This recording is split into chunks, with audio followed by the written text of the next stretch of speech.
Well, it's about daggone time. I'm the Slash Movie Reviewer, and this is my review of the demon child that is Case 39. Case 39 was ready to be released in 2006.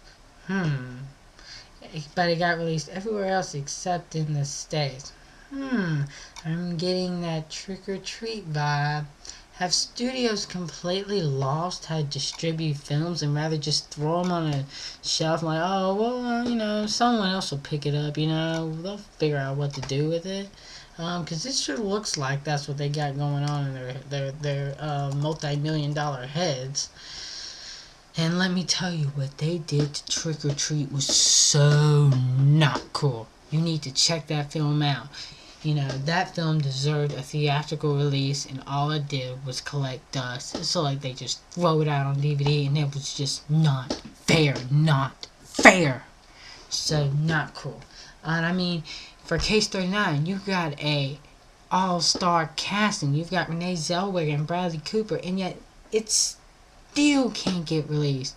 What is going on in these people's heads up there that makes them want to release films that, got no story, no nothing, just releasing these films like crazy, but yet these type of films, they just collect dust and stuff like that.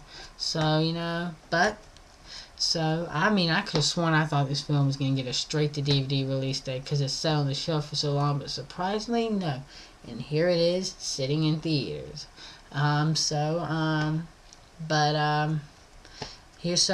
I said before, it stars Renee Zellweger and Bradley Cooper and that little creepy girl from Silent Hill.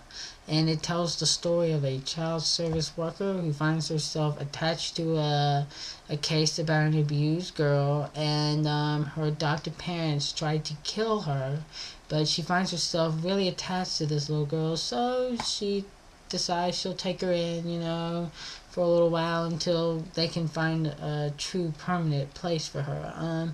So things start off great with it, they're connecting, blah blah blah.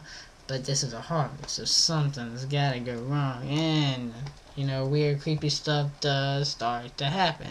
And let me tell you, this little girl may have something to do with it. I don't know, but I'm getting that vibe like I may have seen this film before. Orphan. That's right, Orphan. That's right. I saw Orphan. That's right. No, I'll let this movie slide. This movie technically was ready to release before Orphan did, so technically Orphan copied this in a way. But I will let that slide for this film. Next film that gets released, I'm so blaming on it because Orphan was amazing. But to tell you the truth, you're not really missing out on much today. There's not really special about Case 39, but it's still an enjoyable film for a couple of good cheap thrills, and it's very quick paced, and it never really gets boring, and I think it's a very short film.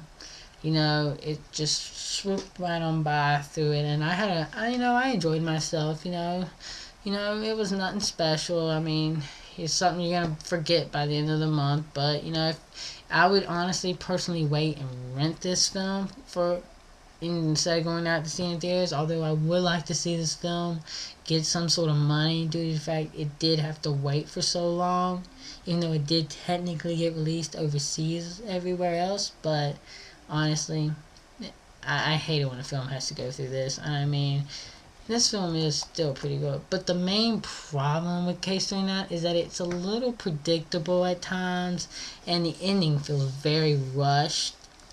But honestly, what makes Case 39 really good is its direction is very slick and stylish, and the cast is what pulls this whole thing together and makes it enjoyable to watch. Honestly, if you cast unknowns in this thing, this could have easily probably been the worst horror movie of the year. But honestly, overall, I'm giving Case 39 3 out of 5 stars. So I'm the Slasher Movie Reviewer, and you've just been slashed.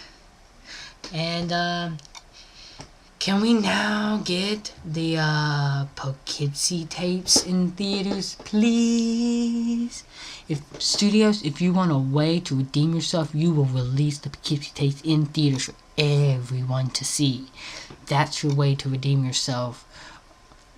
So you hear me, release the Poughkeepsie tapes now.